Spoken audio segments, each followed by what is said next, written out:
Movie को like कर सकते हैं। मूवी के स्टार्ट में हमें दो फ्रेंड्स दिखाए जाते हैं जिसका नाम अकीना और युमा था। ये दोनों रात के 2 बजे एक टेलीफोन बूथ के बाहर खड़े हुए थे। दरअसल ये लोग यहाँ पर एक विलेज को एक्सप्लोर करते हुए यहाँ पर आए थे, क्योंकि लोगों का मानना ये था कि रात को 2 बजे रेड ब्रिज के पास जो टेलीफोन बूथ है उस पर एक कॉल आती है और जो भी उस कॉल को सुनता है तो उस इंसान के लिए उस विलेज में जाने का रास्ता ओपन हो जाता है। और यहाँ पर अजीब बात ये थी कि जिस विलेज के बारे में ये सब कुछ कहा जाता था ये विलेज मैप में एग्जिस्ट ही नहीं करता था। इस विलेज के बारे में ऐसा बताया गया था कि ये एक कर्स विलेज है और यही वजह थी कि बहुत सारे लोग इस विलेज की हिस्ट्री को एक्सप्लोर करने के लिए आते थे और जो भी लोग इस विलेज को एक्सप्लोर करते थे उनकी या तो डेथ हो जाती थी या फिर वो लोग पागल हो जाते थे। और इन्हीं सब चीजों की वजह से ये विलेज बहुत ज्यादा फेमस हो गया था और यही वजह थी कि दोनों इस विलेज को एक्सप्लोर करने के लिए आए थे।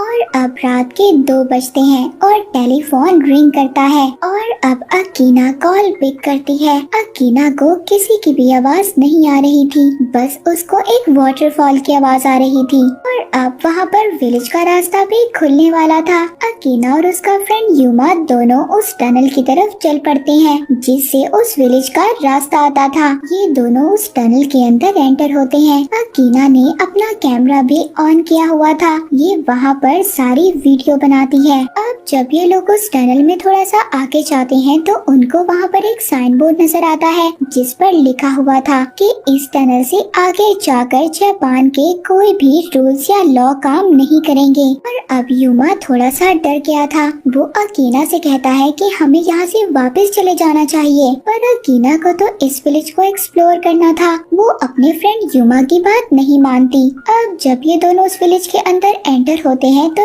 यहाँ पर इनको बहुत से पुराने घर नजर आते हैं। अकीना को यहाँ पर वॉशरूम जाना था। अब अकीना इन्हीं पुराने घरों की एक वॉशरूम को यूज करने का डिसाइड करती है। अकीना जब वॉशरूम में थी तो बाहर युमा विलेज को एक्सप्लोर कर रहा था, तभी उसको वहाँ पर एक केज नजर आता है जिसमें से के उसको डॉग्स की आवाजें आ रही थी। पर जब युमा पास जाकर देखता है तो वहाँ पर कोई डॉग तो नहीं था, बल्कि वहाँ पर डॉग का स्केलेटन था। दूसरी तरफ अकीना जो के वॉशरूम से बाहर आ रही थी, तभी उसको रियलाइज होता है कि बाहर से किसी ने वॉशरूम का दरवाजा लॉक कर दिया है और उसको बाहर से बहुत सारे लोगों की चिल्लाने की आवाजें भी आ रही थी। तभी थोड़ी देर बाद अकीना के इर्द गिर्द बहुत सारे हाथ अपीयर हो जाते हैं और वो हाथ अकीना को पकड़ने लगते हैं। तभी बाहर युमा को भी कुछ नजर आता है। वो डर कर अकीना की तरफ भागता है। अकीना भी बहुत ज्यादा डरी हुई थी। उनके पीछे कुछ ब्लैक स्पिरिट्स थी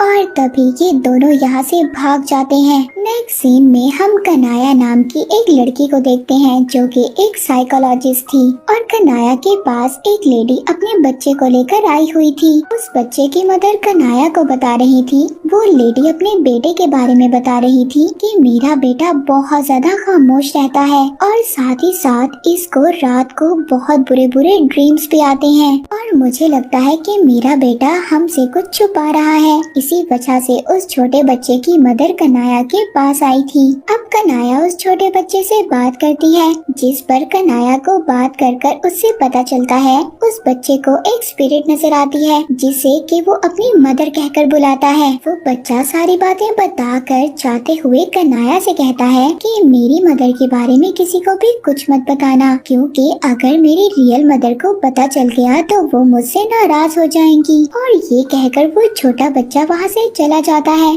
पर वो जाते हुए किसी की तरफ हैंड वेव करता है। कनाया जब उस तरफ देखती है तो वहाँ पर उसको एक लेडी की स्पिरिट नजर आती है।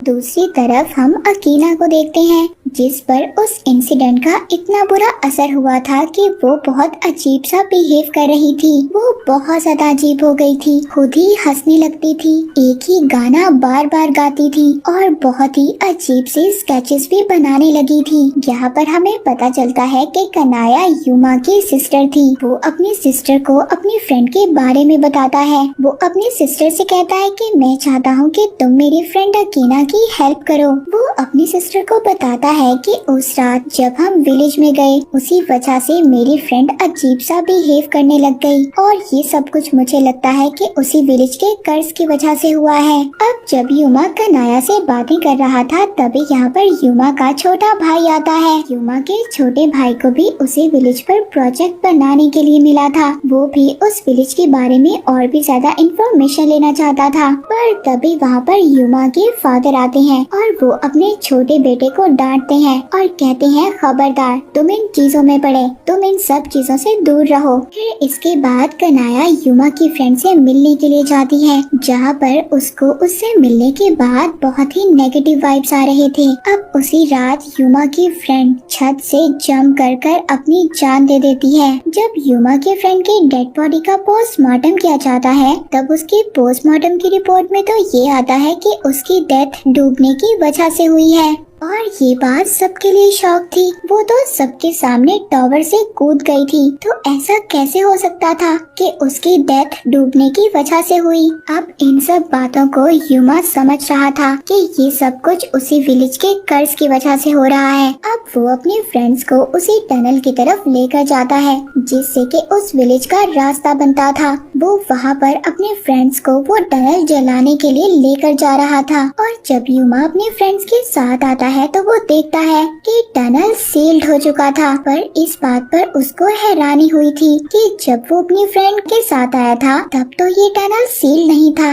अब सील्ड हो गया, ऐसा कैसे हो सकता है। युमा अपने फ्रेंड से कहता है कि तुम लोग यहीं पर रुको और खुद उस टनल के अंदर एंटर हो जाता है और इसी बीच युमा का छोटा भाई भी उसकी कार में छुपकर उनके साथ आ गया था।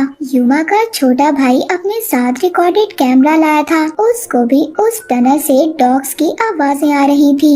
युमा के छोटे भाई को ऐसा फील हो रहा था कि उसका भाई उसको हेल्प के लिए बुला रहा है। वो भी उस टनल के अंदर चला जाता है। उस टनल के अंदर बहुत सारी स्पिरिट्स थी। तभी हमें युमा की चीख सुनाई देती है। युमा के फ्रेंड्स इन सब बातों से बहुत ज्यादा डर गए थे और वो युमा की फैमिली और पुलिस को सब कुछ बता देते हैं। जब पुलिस और युमा की फैमिली यहाँ पर आ गई थी तभी पुलिस को युमा के छोटे भाई का कैमरा मिलता है। इस बात से वो सब लोग समझ गए थे कि उनके साथ कुछ न कुछ तो गलत हुआ है।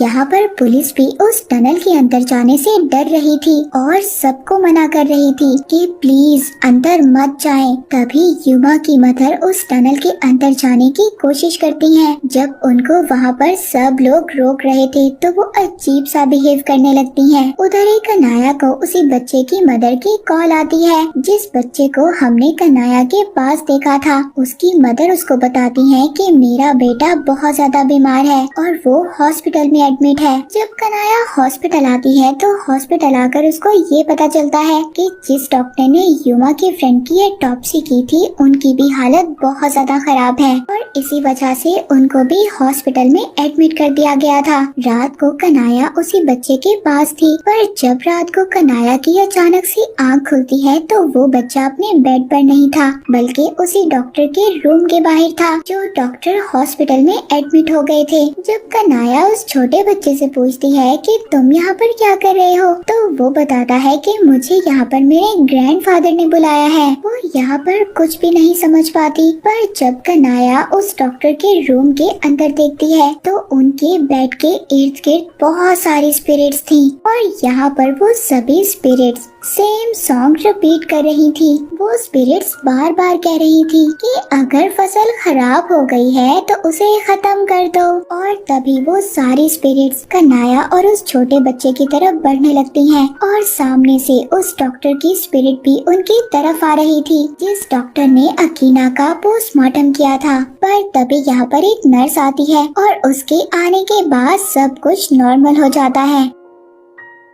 अब ये नर्स आकर कनाया को बताती है कि 2 मिनट पहले ही डॉक्टर की डेथ हो गई है। जी हाँ, नर्स यहाँ पर उसी डॉक्टर के बारे में बता रही थी जिनकी स्पिरिट अभी अभी कनाया के सामने थी। कनाया यहाँ पर समझ गई थी कि उस टनल और उस विलेज से इस बच्चे का कोई ना कोई कनेक्शन तो जरूर होगा, क्योंकि कनाया ने आज जिन स्पिरिट्स को देखा वो स्पिरिट्स बार बार वही सॉन्ग गा रही थी जो अकीना ने मरने से पहले गाया था। अब कनाया कनाया जब उस छोटे बच्चे के पेरेंट्स से बात करती है तो उसको पता चलता है जो उनका असल बच्चा था उसकी उसी दिन डेथ हो गई थी। पर तभी वहाँ पर हॉस्पिटल में ये बच्चा पैदा हुआ। क्योंकि उस बच्चे का कोई भी नहीं था तो इसीलिए हमने उसको अडॉप्ट कर लिया। नेक्स्ट सीन में हम युमा की एक और फ्रेंड को देखते हैं जिसकी गाड़ी उसी टेलीफोन बूथ के पास खराब हो गई थी। और जब वो अपने फ्रेंड्स को हेल्प के लिए वहाँ पर बुलाता है और फिर जब उसके फ्रेंड्स आकर देखते हैं तो उनके फ्रेंड की गाड़ी तो वहाँ पर थी पर उनका फ्रेंड वहाँ से गायब था।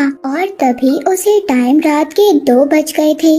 वो टेलीफोन भी रिंग करता है। उन 2 फ्रेंड्स में से एक फ्रेंड उस फोन को रिसीव करता है पर उसमें से कोई भी आवाज नहीं आती। दूसरा फ्रेंड भी जब फोन सुनने के लिए आता है तो वो बूथ खुद ब खुद बंद हो जाता है और अचानक से उस टेलीफोन बूथ में पानी भरना स्टार्ट हो गया था। और तभी उस टेलीफोन बूथ के बाहर बहुत सारे स्पिरिट्स जो कि वही सॉन्ग गा रहे थे। इसके बाद सीन शिफ्ट होता है कनाया पर। कनाया अपने फादर से बार बार पूछ रही थी इन सब के बारे में मगर उसके फादर बहुत ज्यादा परेशान थे और कनाया को कुछ भी नहीं बताते। और कनाया अब इन सब बातों के बारे में जानने के लिए अपने ग्रैंडफादर के पास जाती है जहाँ पर उसको अपनी ग्रैंड मदर के बारे में याद आता है। दरअसल उसकी ग्रैंड मदर भी स्पिरिट्स वगैरह को देख सकती थी और स्पिरिट्स देखने का ये गिफ्ट कनाया को अपनी ग्रैंड मदर से ही मिला था। अब कनाया अपने ग्रैंडफादर को उसी विलेज के बारे में बताती है। उसके ग्रैंडफादर कहते हैं कि हाँ पिछले कुछ साल पहले वो विलेज एग्जिस्ट करता था और उस विलेज के पास एक डैम था। उस डैम के टूटने की वजह से पूरा विलेज डूबकर डिस्ट्रॉय हो गया। तभी कनाया को अपनी ग्रैंड मदर याद आती है। जब वो एक दिन अपनी ग्रैंड मदर के पास बैठी थी उसने वहाँ पर अपनी ग्रैंड मदर के साथ बैठकर तभी दूर एक लड़के को देखा था और सरप्राइजिंगली वो लड़का उसको वहीं उसी जगह पर दूर खड़ा हुआ मिलता है। कनाया ने अपने बचपन में इस लड़के के विजन्स को देखा था और आज वो रियल में इस लड़के से मिल रही थी। वो लड़का उस विलेज के बारे में बहुत कुछ जानता था। उस लड़के को उस विलेज के बारे में बहुत ज्यादा इंफॉर्मेशन थी। वो कनाया को एक ओल्ड वीडियो दिखाता है जिसमें कनाया को पता चलता है कि उस विलेज में रहने वाले लोग बहुत अरसा पहले बहुत खुशी खुशी रहा करते थे। फिर एक दिन वहाँ पर कुछ पावर कंपनी के लोग आए और उन्होंने इस विलेज के इर्द गिर्द डैम बनाने का डिसाइड किया था। उस विलेज के लोग ये नहीं चाहते थे कि किसी तरह से भी उनके विलेज को डिस्ट्रॉय किया जाए। वो लोग अपने विलेज को बचाने के लिए प्रोटेस्ट करते हैं। वो कंपनी तो सिर्फ अपना प्रॉफिट कमाना चाहती थी, इसीलिए उस कंपनी के लोगों ने वहाँ विलेज के लोगों को टॉर्चर करना शुरू कर दिया। कुछ पॉलिटिकल पावर से ये प्रूव करवा लिया कि ये विलेज एग्जिस्ट नहीं करता। जिसके बाद वहाँ विलेज के बाहर वही बोर्ड लगाया गया जो हमने मूवी के स्टार्ट में देखा था, जिस पर लिखा हुआ था कि इससे आगे जापान का कोई भी रूल या लॉ अप्लाई नहीं होगा। और उस कंपनी के लोगों ने वहाँ पर रहने वाले विलेजर्स के साथ जो कुछ भी किया वो किसी कर से कम नहीं था। उन्होंने वहाँ पर विलेजर्स को बहुत ज्यादा तंग किया, उनके साथ बहुत बुरा सलूक किया। फिर इसके बाद वो डैम टूटने की वजह से वो गाँव पूरा का पूरा डूबकर डिस्ट्रॉय हो गया। नाया उस वीडियो में अपने ग्रैंडफादर को भी देखती है और उसको पता चलता है कि उस कंपनी के ऑनर कोई और नहीं बल्कि उसके ग्रैंडफादर थे और यही वजह थी कनाया की फैमिली के साथ ये सब कुछ हो रहा था। अब कनाया उस लड़के को लेकर उसी टेलीफोन बूथ के पास जाती है जहाँ पर 2 बजे दोबारा से वो फोन रिंग करता है। कनाया उस फोन को अटेंड करती है। फोन अटेंड करने पर उसे अपने भाई युमा और अपने छोटे भाई की आवाज आती है जो उसे हेल्प के लिए बुला रहे थे। कनाया उस लड़के के साथ उसी टनल से एंटर होकर विलेज के अंदर एंटर हो जाती है जहाँ पर आकर उन्हें ये फील होता है कि वो टाइम से कुछ पीछे आ गए हैं। वहाँ पर कनाया देखती है कि इर्द गिर्द विलेजर्स की डेड बॉडीज पड़ी हुई थी और एक केज में उसको अपने दोनों भाई बंद हुए मिलते हैं। ये अपने दोनों भाइयों को वहाँ से छुड़वाती है। फिर इसके बाद ये एक और केज के पास जाती है जहाँ पर एक लड़की बहुत बुरी हालत में थी और उसके साइड पर ही एक न्यूबॉर्न बेबी था। वो लड़का जो कनाया के साथ था वो कनाया को बताता है कि तुम्हें इस बच्चे को लेकर बहुत जल्दी इस गांव से दूर जाना होगा क्योंकि जल्द ही ये विलेज डूब जाएगा और जब ये विलेज डूब जाएगा तो ये बच्चा ही इस विलेज के लोगों के नाम को आगे बढ़ाएगा और यही बच्चा है जो इस विलेज के कर्ज को खत्म कर सकता है। अब जब कनाया, उसके भाई और वो लड़का सभी इस गांव से दूर भाग रहे थे, तो वो लड़की जिसका ये बच्चा था वो इनके पीछे आ रही थी और वो लड़की एक इविल में बदल गई थी और इन पर अटैक करती है। वो लड़का और यूमा दोनों मिलकर उस लड़की को रोकते हैं। वो दोनों कनाया को कह रहे थे कि इस बच्चे को लेकर यहाँ से दूर चली जाओ। जब कनाया अपने छोटे भाई के साथ उस बच्चे को उस गांव से दूर ले आई थी, वो दोनों उस टनल से निकलकर बेहोश हो जाते हैं, पर उनके पास वो बच्चा नहीं था। इसके बाद कनाया और उसके छोटे भाई को हम हॉस्पिटल में देखते हैं और दूसरी तरफ वो छोटा बच्चा जिसको कनाया उस गांव से ले आई थी, उस बच्चे को एक फैमिली उठाकर ले जाती है। फिर इसके बाद कनाया को डॉक्टर्स बताते हैं कि उन्हें उसके भाई यूमा की डेड बॉडी मिली है और साथ ही साथ उसके साथ 2 स्केलेटन्स भी थे। कनाया समझ गई थी कि ये 2 स्केलेटन उन्हीं के थे, जो कि एक लड़के का और दूसरा उस लड़की का स्केलेटन था जिसके बच्चे को वो अपने साथ ले आई थी। अब यहाँ पर क्वेश्चन ये था कि कनाया जब उस गांव से आई तो उस पर उस कर्ज का क्यों असर नहीं हुआ। और यहाँ पर हमें ये भी पता चलता है कि वो टनल एक टाइम लूप था जो कि सिर्फ रात के 2 बजे ही ओपन होता था, क्योंकि रात के ठीक 2 बजे ही उस डैम का पानी इस विलेज में छोड़ा गया था और कनाया उस विलेज के कर्ज से जुड़ी हुई थी, क्योंकि कनाया ही थी जो उस विलेज के कर्ज को खत्म कर सकती थी। दरअसल वो लड़का जो कनाया को मिला था, जिसने कनाया की हेल्प की थी ये सब कुछ दिखाने के लिए, वो लड़का और लड़की ये दोनों इसकी ग्रैंड मदर के पेरेंट्स थे जो इसकी हेल्प कर रहे थे। और वो बच्चा बाहर आते ही सार पुराने अपने टाइम लूप में चला गया और इस गांव का कर्ज सिर्फ उन्हीं लोगों पर होता था जो कि उस पावर प्लांट कंपनी से रिलेट करते थे, और उन लोगों की डेथ में वाटर की प्रेजेंस भी जरूर होती है। और इसी के साथ ही